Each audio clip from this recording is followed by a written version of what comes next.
Hi friends, അസ്സാം വലൈക്കും. ബിസ്മി കിച്ചണിലോട്ട് എല്ലാവർക്കും സ്വാഗതം. ഇന്ന് നമ്മൾ റവയും അതുപോലെ തന്നെ ഒരു പിടി തേങ്ങയും വെച്ചിട്ട് വളരെ സിമ്പിളായി കറികളൊന്നും ഇല്ലാതെ കഴിക്കാൻ പറ്റിയ ഒരു അടിപൊളി ബ്രേക്ക്ഫാസ്റ്റിന്റെ റെസിപ്പി ആട്ടോ ചെയ്യുന്നത്. എങ്ങനെയാണെന്ന് നോക്കാം. അതിനായിട്ട് 250 ml കപ്പിൽ 1 കപ്പ് റവ എടുത്തിട്ടുണ്ട്. അതൊരു ബൗളിലേക്ക് ഇട്ട് കൊടുക്കാം. അതേ കപ്പിൽ തന്നെ 1/2 കപ്പ് ചോറ് എടുത്തിട്ടുണ്ട്. അതേ കപ്പിൽ തന്നെയാണ് നമ്മൾ 1 കപ്പ് വെള്ളം കൂടി ഒഴിച്ചു കൊടുത്തിട്ടുണ്ട്. ഇതെല്ലാം പാട് നന്നായിട്ട് മിക്സ് ആക്കി എടുക്കാം. ഞാൻ വറുത്ത റവയാണ് എടുത്തിട്ടുള്ളത്. നിങ്ങളുടെ വറുത്ത റവ അല്ലെങ്കിലും കുഴപ്പമൊന്നുമില്ല കേട്ടോ. വറുത്ത റവയാണെങ്കിലും വറുക്കാത്ത റവയാണെങ്കിലും കുഴപ്പമൊന്നുമില്ല. ഇപ്പം തന്നെ ഇത് നമ്മുടെ മിക്സിയുടെ ജാറിലേക്ക് ഒന്ന് ഇട്ട് കൊടുക്കാം കേട്ടോ. മിക്സിയുടെ ജാറിലേക്ക് ഇട്ടിട്ട് ഇത് നമുക്കൊന്ന് അരച്ചെടുക്കണം.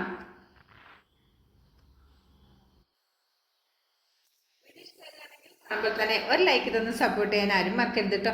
നിങ്ങളുടെ സപ്പോർട്ട് വളരെ പ്രധാനമാണ്.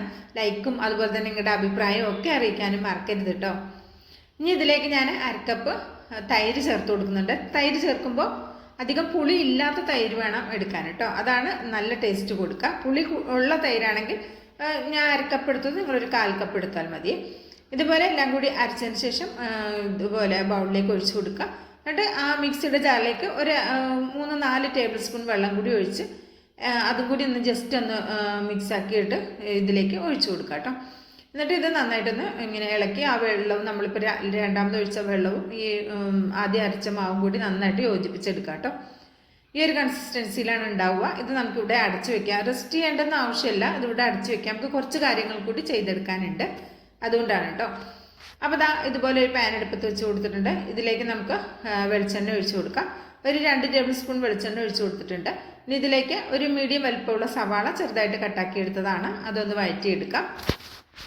ഇതിലേക്ക് ആവശ്യത്തിനുള്ള ഉപ്പ് ചേർത്ത് കൊടുക്കാം. ഇന്ന് പിന്നീട് നോക്കിയിട്ട് വേണമെങ്കിൽ ചേർത്ത് കൊടുക്കാം. അപ്പോൾ സവാള നന്നായി വാടി വന്നപ്പോൾ 1 ടീസ്പൂൺ ചതക്കി എടുത്തിട്ടുള്ള മുളക് ചേർത്ത് കൊടുക്കാം. എരിവ് നിങ്ങളുടെ ടേസ്റ്റിനനുസരിച്ച് ചേർക്കാവുന്നതാണ് കേട്ടോ.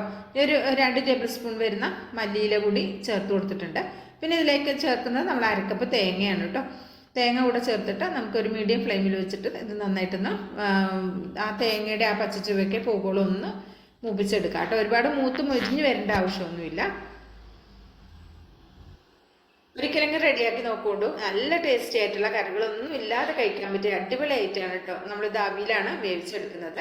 ഒരല്പം ഉപ്പ് കൂടെ ചേർത്ത് കൊടുത്തിട്ടുണ്ട്. ഉപ്പ് അല്പം കുറവ് തോന്നി, അപ്പോൾ അല്പം കൂടി ഉപ്പ് ചേർത്ത് കൊടുത്തിട്ടുണ്ട്.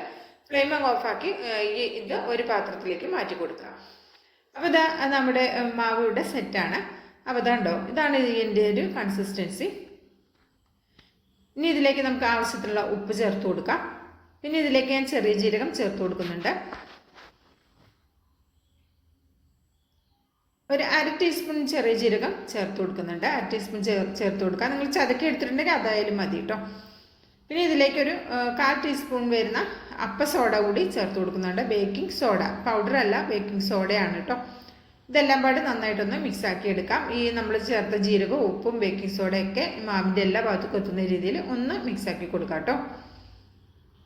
അപ്പോൾ ഇതിവിടെ മിക്സ് ആക്കി എടുത്തിട്ടുണ്ട്. അപ്പോൾ ഞാനിത് ആവിയിലാണ് വേവിച്ചെടുക്കുന്നത് കേട്ടോ. അതിനായിട്ട് ഇതുപോലെ ഒരു പാത്രത്തിൽ ഒരു സ്റ്റാൻഡ് ഇറക്കി വെച്ച് കൊടുക്കാം കേട്ടോ. ഇതുപോലെ ഒരു എന്താ പറയുക, കേക്ക് ഒക്കെ ഉണ്ടാക്കുന്ന ഒരു ടിന്നുണ്ടല്ലോ, അതിലാണ് ഉണ്ടാക്കുന്നത്. സ്റ്റീൽ പാത്രത്തിൽ വേണമെങ്കിലും അങ്ങനെ ഒഴിച്ചിട്ട് നമുക്ക് ആവി പാത്രത്തിൽ വെച്ച് വേവിച്ചെടുക്കാവുന്നതാണ്. ഒരല്പം നെയ്യാക്കി കൊടുത്തിട്ടുണ്ട് കേട്ടോ. അപ്പോൾ നെയ്യ് വേണമെങ്കിൽ നെയ്യാക്കാം. നിങ്ങൾക്കത് വേണ്ടാന്നുണ്ടെങ്കിൽ വെളിച്ചെണ്ണ വേണമെങ്കിൽ അങ്ങനെ ആക്കി കൊടുക്കാം കേട്ടോ. എന്നിട്ട് ഇതിൻ്റെ പകുതി ഭാഗത്തിലേറെ ഇതിലേക്ക് ഒഴിച്ചു കൊടുക്കുക. ഹൈ ഫ്ലെയിമിൽ തന്നെ വെക്കുക കേട്ടോ.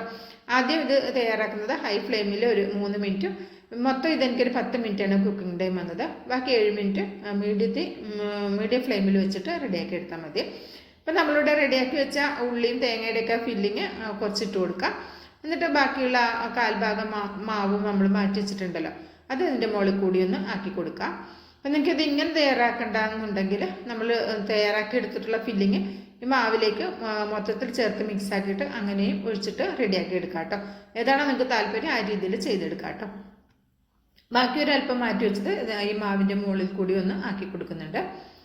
ഹൈ ഫ്ലെയിമിൽ ഒരു 3 മിനിറ്റോളം കുക്ക് ചെയ്യണം. അതിനുശേഷം ബാക്കി ഒരു 7 മിനിറ്റ് നമ്മൾ മീഡിയം ഫ്ലെയിമിൽ കുക്ക് ചെയ്തെടുത്താൽ മതി കേട്ടോ. ഒരല്പം ചില്ലി ഫ്ലെക്സിൻ്റെ മുകളിൽ കൂടി ഇട്ട് കൊടുക്കുന്നുണ്ട്. ഇത് അടച്ചു വെച്ചിട്ട് ഒരു 3 മിനിറ്റ് കഴിയുമ്പോൾ ഒരു മീഡിയം ഫ്ലെയിമിലേക്ക് ആക്കണം കേട്ടോ. അപ്പോൾ അതായത് ഒരു 10 മിനിറ്റ് കൊണ്ട് എനിക്കിവിടെ റെഡിയായി വന്നിട്ടുണ്ട്. ഇപ്പോൾ നമുക്കൊന്ന് കുത്തി നോക്കാം. ഉണ്ടാവും നല്ല ടൂത്ത് പിക്കൊക്കെ നല്ല എന്താ പറയുക ഇതായിട്ടാണ്, നന്നായിട്ട് ക്ലീൻ ആയിട്ടാണ് വന്നിട്ടുള്ളത് കേട്ടോ. ഇനി നമുക്കിത് ചൂടാറാൻ വേണ്ടിയിട്ട് മാറ്റി വയ്ക്കാം. ഇത് ചൂടാറി വന്നിട്ടുണ്ട്. ഇനി ഇത് നമുക്ക് പാത്രത്തിൽ നിന്ന് ഇളക്കിയെടുക്കാം കേട്ടോ. അങ്ങനെ വളരെ സിമ്പിളായിട്ട് അല്പം റവയും തേങ്ങയും ഒക്കെ ഉണ്ടെങ്കിൽ പെട്ടെന്ന് റെഡിയാക്കി എടുക്കാവുന്ന ഒരു ഈസി ബ്രേക്ക്ഫാസ്റ്റിൻ്റെ റെസിപ്പിയാണ്. കണ്ടോ, അടിയിലൊന്നും ഒട്ടിപ്പിടിച്ചിട്ടില്ല. നല്ല സോഫ്റ്റ് ആയിട്ടുള്ള ഒരു എന്താ പറയുക ബ്രേക്ക്ഫാസ്റ്റ് ആണ് കേട്ടോ. ഇതിന് എന്താണ് പേരെന്നൊന്നും അറിയില്ല. അപ്പോൾ നിങ്ങൾക്ക് ഇഷ്ടമുള്ള പേരൊക്കെ വിളിക്കാം കേട്ടോ. നല്ല സിമ്പിളായിട്ട് തയ്യാറാക്കി എടുക്കാവുന്ന നല്ല ടേസ്റ്റി ആയിട്ടുള്ള ഒരു ബ്രേക്ക്ഫാസ്റ്റ് ആണ്. അപ്പോൾ ഇത് ചെറുതായിട്ട് ഞാൻ ക്യൂബായിട്ട് ചെറുതായിട്ട് കട്ടാക്കി എടുക്കുന്നുണ്ട്. നിങ്ങൾക്ക് എങ്ങനെ വേണമെങ്കിലും ഇത് കട്ടാക്കി എടുക്കാം കേട്ടോ.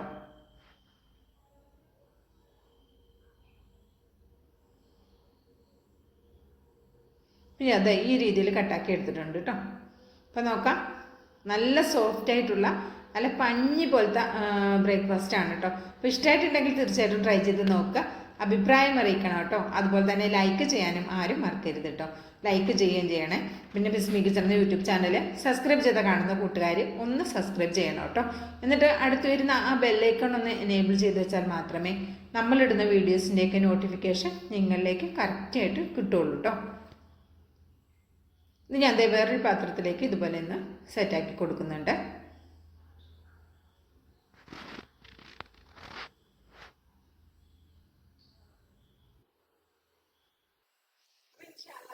ഒരു അടിപൊളി വീഡിയോ എത്തുന്നവരേക്കും എല്ലാവർക്കും നന്ദി, നമസ്കാരം.